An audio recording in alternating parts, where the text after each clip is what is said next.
Hello, my fellow explorer. I hope you are well. Before we get started with this episode, I just wanted to let you know of a little competition which I'm really excited about. On Thursday, the 21st of May, I am seeing David the Medium, who is coming all the way from Australia to bring the UK and Ireland his Coming Home tour.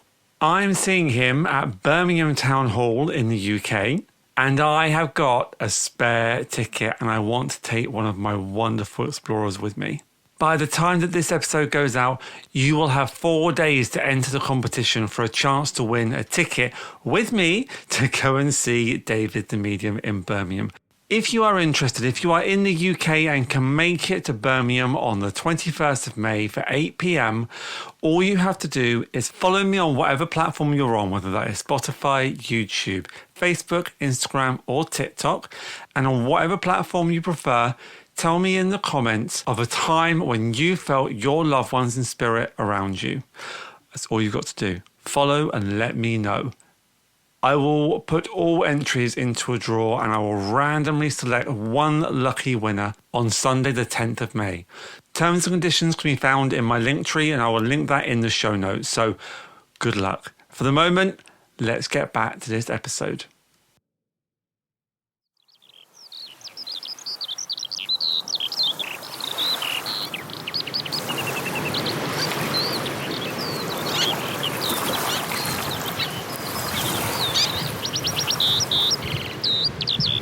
Good afternoon, you wonderful explorers. Welcome to another episode of The Psychic Explorer with me, Matt Morris. I hope you are well. I hope this day, whatever day you are listening to this on, finds you well, finds you bright, finds you beautiful.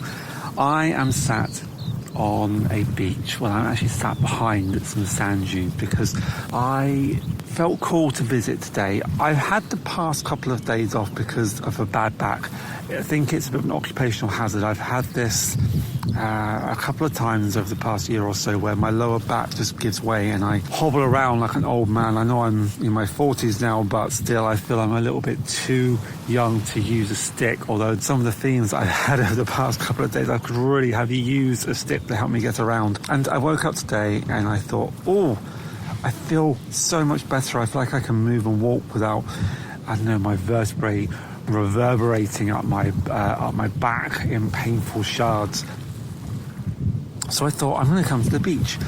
And I knew I was going to take my recording stuff. And if you can hear the wind in the background, I do apologise. My microphone that I plugged in actually makes it sound much worse. So I'm just recording this live on my phone. And I'm hoping the sound quality will be okay. But I was driving here and I was listening to a podcast, as I do, and I was listening to this guy, and he was saying that practice is so important. For him, meditating every single day, like 2 or 3 times a day, to pull a card, pull tarot cards or oracle cards regularly is really important to him. He has quite a rigorous set of rituals that he goes through. He was also talking about research and study, and he was saying you must always study, you must always learn more. And as I was driving to this beautiful beach that I am on, driving along country roads, narrow, windy country roads,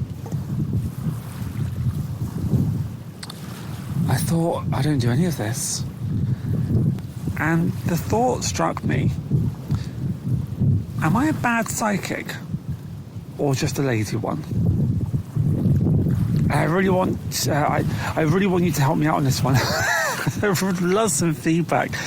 Am I the only one out there who doesn't do any of this sort of stuff, who doesn't do the rituals, who doesn't meditate every single day, who listens to the occasional podcast?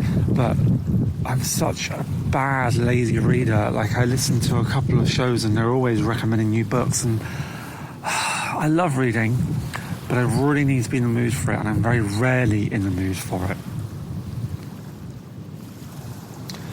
I find TikTok Live utterly horrendous. For anyone who's just seen the recent story that I put on, I've only just discovered TikTok Live. My word, that's all I can say. Wow. And I think I'll talk about that in another episode, I think, because that was pretty shocking, the stuff that I saw on there. But podcasts do resonate with me. Well-crafted podcasts do listen. Sorry, not do listen. Sorry, I got distracted there slightly. This is the danger of recording on my phone. I got a text message from Amazon Delivery. Sorry, I had to reply to that quickly.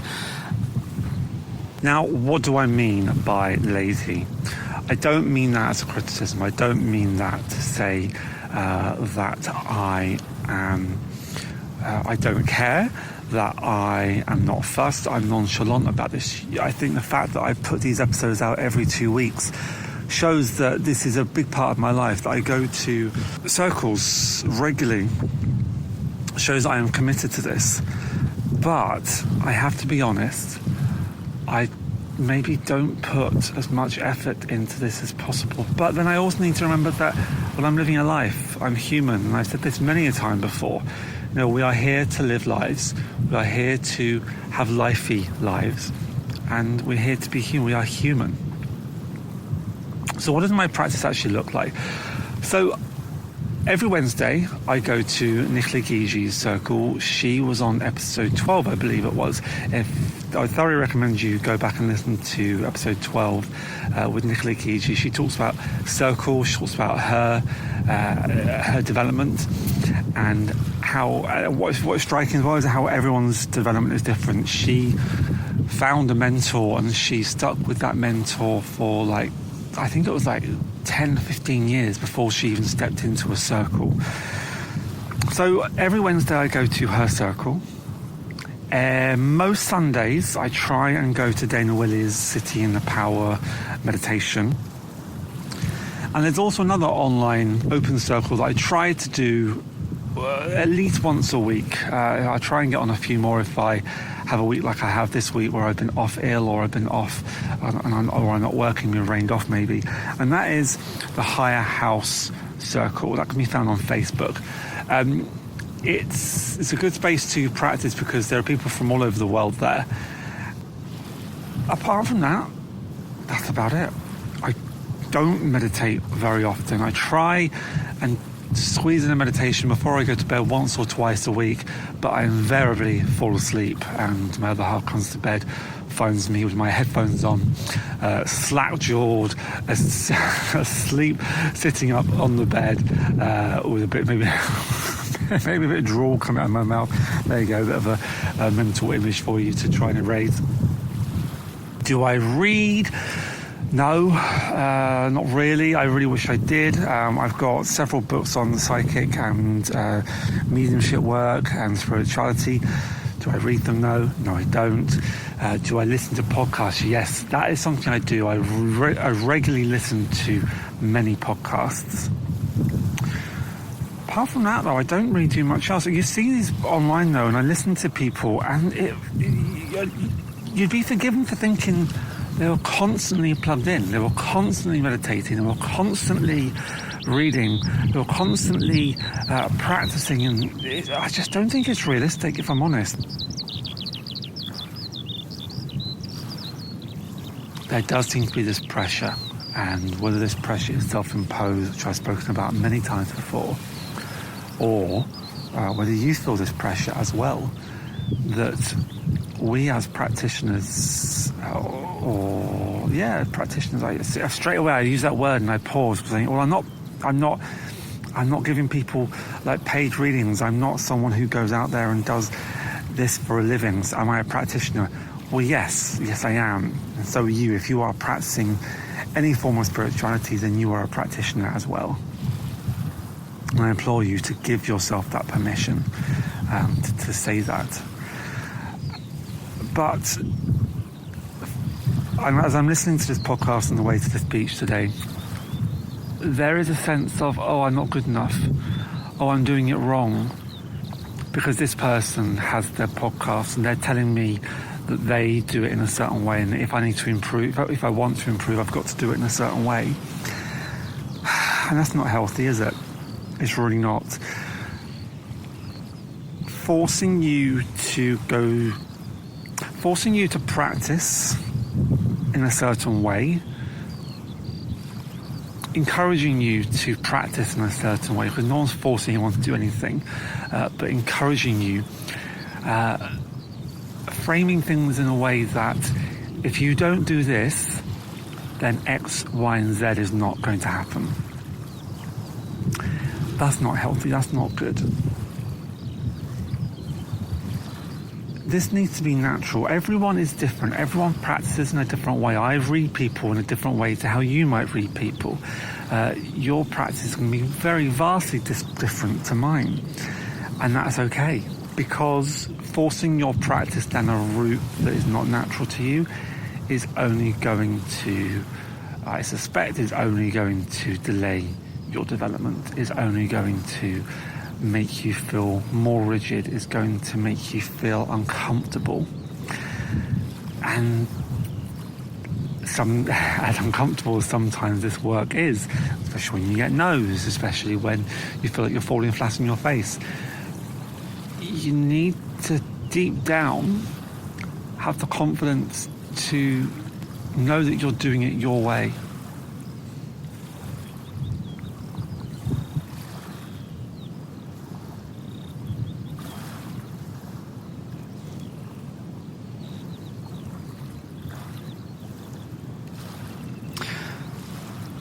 I came here today. I've been thinking the past couple of days, if I can feel like I can walk around without the need of a stick, then I will come to the beach. And maybe, and this is not something I do regularly, the beach is 20 minutes from my home.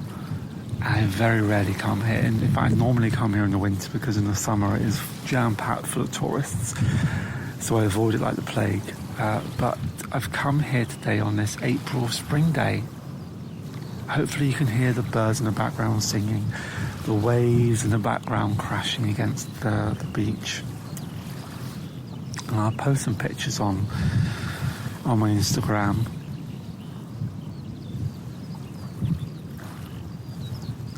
But I just woke up this morning, I knew I needed to come here. And I followed that tug. I pulled on that string that was tugging me, and I followed it to the beach. And maybe this is my sort of ritual. Maybe this is my ritual. I don't need to burn incense. I don't need to pull a daily card. I don't need to meditate every single day, because just following my intuition and doing what I feel like I want to do when I have a free day is a ritual in itself, is my kind of ritual.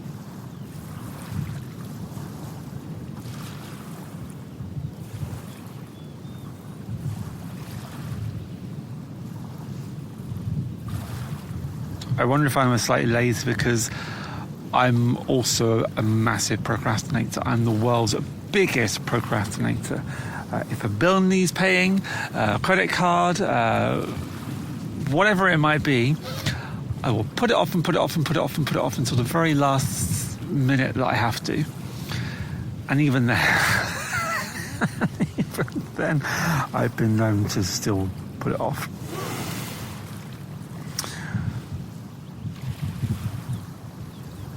I spoke to you in my last solo episode about mentorship. As I speak, nothing has happened on that front yet. I've reached out to a couple of people, and I've not really chased anything up because of my procrastination. And I sit here and I wonder, well, actually, when does waiting for it to come, when does that procrastination become avoidance? And I have to remind myself that sometimes the phrase my mum used to use all the time was, you need to be in the driving seat of your own life. You need to get in the driving seat, Matt. I'm guilty of not doing enough of that. That I just wait for it to happen. I need to be more proactive in that. I need to be more active in that. Even the naturally gifted musicians still need to practice. And that's not me saying that I'm an incredible medium or anything like that. That's not. It's just fact that everyone needs to practice. Everyone needs to. You can't just say you're a medium and do it. You need to practice. You need to hone your skill. I need to remind myself I need to do that more often rather than just hoping it's going to happen. I also put things off because of time. I'm sat there most nights with my other half on the sofa, and there is this guilt that I feel that if I take myself to go and practice, to go and meditate, to go and do some online circle, I'm neglecting Simon, that I'm not spending enough time with him. And if you feel that, trust me, you are not alone. I feel it with you, especially when that other half doesn't get it on the same level as I do. And they're supportive. He wants me to do it. He's happy for me to do it, but at the same time, he doesn't quite get it, and that's fine. That's absolutely fine. But actually, as I lean into that, my dear listener, I think, well, actually, when I do go and practice, when I do go and do this stuff, it's when I really want it, it's when I really need it. And remember my episode about meditation. The meditation doesn't have to be sitting cross-legged on a yoga mat saying Om. Meditation can be anything you like. It can be gardening. It can be watching your kids sleep. It can be something that is repetitive. I personally find power washing really meditative. When a client says to me, Matt, can you please jet wash my patio? Yes, absolutely I can. It's the most therapeutic piece of gardening help I can give a client, because just something about watching a jet of water clean a grubby, mossy patio slab into something shiny and pretty. There's something beautiful about it. So meditation doesn't have to be this going upstairs and sitting in the power and doing whatever. It can be something else, and that something else can be whatever you want it to be, as long as it is calming, it quiets your mind. Maybe that is just watching TV and just switching off and just going off into a la-la land. Maybe that's reading. Maybe that is listening to music for you. I invite you to think about your own version of your practice. Do you feel under pressure to do more? Again, using that phrase that I'm at risk of overusing here, is it self-imposed guilt that you don't do enough? Do you do too much? There's that spectrum, there is that opposite spectrum. I'd love to know, I'd love to hear what your thoughts are on this. It's only going to be a short one today. I'm going to end this episode with one small commitment, a little low-effort experiment for the next few weeks. I'm not trying to become a disciplined spiritual practitioner at all. I'm just going to try one tiny thing to see if it changes anything at all. And that thing, this is going to be painful. Okay, well, I'm going to do it. I'm going to set my alarm for 15 minutes earlier than normal. So I'm going to set my alarm for 6:45 a.m. I'm going to get up and I'm going to do a meditation. A 5-10 minute meditation every morning until my next solo episode. And I'm going to see if that makes any difference whatsoever. So, my dear listeners, I'm throwing this out to you as well. Is there anything that you feel you need to do more of? Is there anything you feel you need to do less of? Is there anything that you feel guilt or pressure into not doing enough of? Come back and I'll tell you if I actually did it. It's all very well saying it, but I've got to do it. So yes, so starting, do I do it at the weekends as well, or is it just weekdays? What should I do? I really like a line at the weekends. I'll tell you what, weekends I will find an extra space, an extra slot of time to do a 5-minute meditation, and on the weekdays I will set my alarm for 15 minutes earlier to get up and do a meditation. So, are you a lazy psychic? Do you have a practice? Or do you just wait for things to arrive? Tell me, which one are you? And is there something that we can do together? Is there a meditation that we can do daily together? Is there cards? Are there cards that we can pull each day? If there's something we can do together, then I'd love to know. Reach out to me. You can find me at the.psychic.explorer. Instagram, Facebook, Threads, and TikTok. Let me know. I'd love to hear your thoughts. I'm going to draw this episode to a close. The next guest episode is the wonderful Kelsey Anderson. You've heard me talk about her a couple of times. She came on to talk about travel, actually. And this is sort of before I had my, I wanted to do a reset. We recorded it before I had my little reset of just talking about people's journeys. But actually, I think travel and journeys is so relevant that her conversation is really lovely. I really enjoyed it. So that'll be going out in 2 weeks' time, so listen out for that. And I wish you, my dear listener, all the very best of exploring on your path, on your travel. And I'll leave you with the sounds of the Norfolk coast. Sending you all my love. Take care, guys. Bye.